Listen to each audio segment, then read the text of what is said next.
அப்பாவோட அம்மாவை கூட்டிக் கொண்டு வா, அப்பாவோட அம்மாவை கூட்டிக் கொண்டு வா, வேல் முருகா வேல் முருகா ஓடி ஓடி வா, ஓடி ஓடி வா, நீயும் ஓடி ஓடி வா, ஓடி ஓடி வா.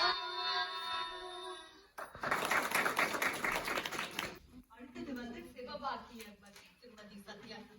நட்ட கல்லும் தெய்வம் என்று 4 புஷ்பம் சாத்தியே, சுற்றி வந்து முனமுன் என்று சொல்லும் மந்திரம் ஏதடா, நட்ட கல்லும் பேசுமோ நாதன் உள்ளிருக்கையில், சுட்ட சட்டி சட்டுவம் கரிச்சுவை அறியுமோ அப்படின்ற அந்த பாடலை பாடியவர் தான் ஒரு சித்தர். அவரை பத்தி தான் நம்ம பேச போறோம். பொதுவாகவே பிறந்த குழந்தைங்க எப்படி அழும் அப்படிங்கிறது எல்லாருக்குமே தெரியும்.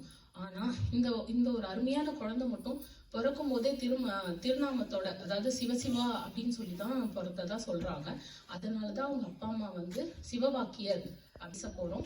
அவர் பிறந்ததுல இருந்தே நல்ல திருநாமத்தோடையும் அந்த ஞானத்தோடையும் வளர்ந்ததுனால அவர் வளர வளர அவருக்கு நிறைய தாகம், அதாவது ஞான தாகம் ரொம்ப அதிகமா இருந்ததுதான். ஆனா போக போக அதோட தாகம் எவ்வளவு இருந்ததுன்னா, தன்னோட மெய்ஞான அறிவை வளர்த்துக்கணும் அப்படின்றதுக்காக நிறைய கேள்வி கேட்கிறாரு.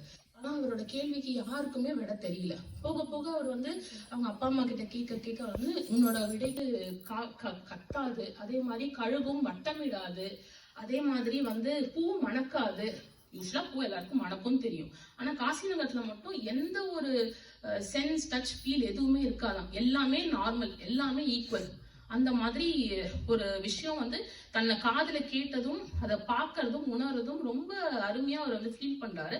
அப்ப நினைக்கிறாரு தன்னோட கண்டிப்பா தன்னோட உபதேச தீட்சையை வழங்கறதுக்கான குரு இங்கதான் இருப்பாரு அப்படின்னு யோசிச்சுட்டு அங்கே காசிநகரத்திலே கொஞ்ச நாள் இருக்காரு.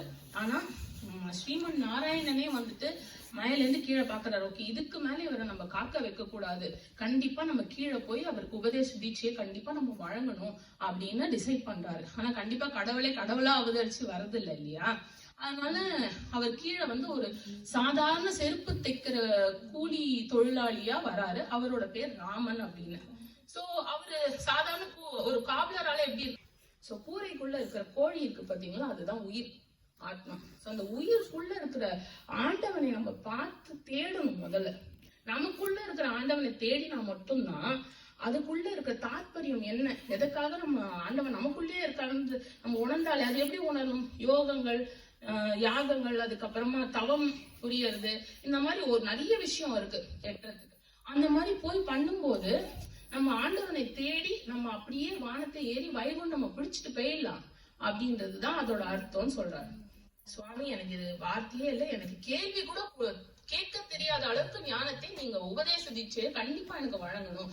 என்ன ஒரு சீடனா ஏத்துக்கோங்க, நீங்க சொல்றது என்ன இருந்தாலும் நான் பண்றேன். சரி, அப்படியே ஆகட்டும் அப்படின்னு சொல்லியாச்சு.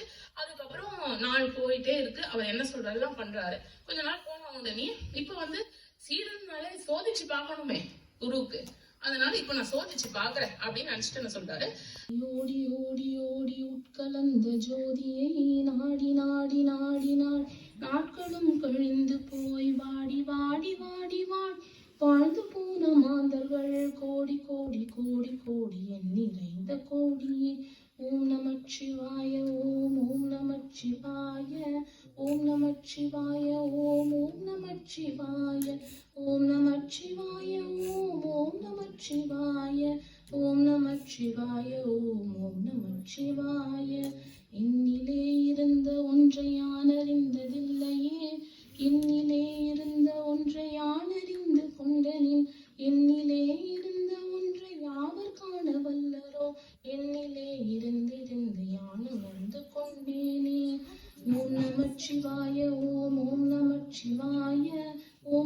நமச்சிவாய ஓம் ஓம் நமச்சிவாய. நானதேது நீயதேது நடுவில் நின்றதேதடா, போனதேது புருவதேது கூறிடும் புலாமரே, ஆவதேது அழிவதேது அப்புறத்தில் அப்புறம், ஈனதேது ராம ராம ராம என்ற நாமமே. ஓம் நமச்சிவாய ஓம் ஓம் நமச்சிவாய. ஓம் நமச்சிவாய ஓம் ஓம் நமச்சிவாய.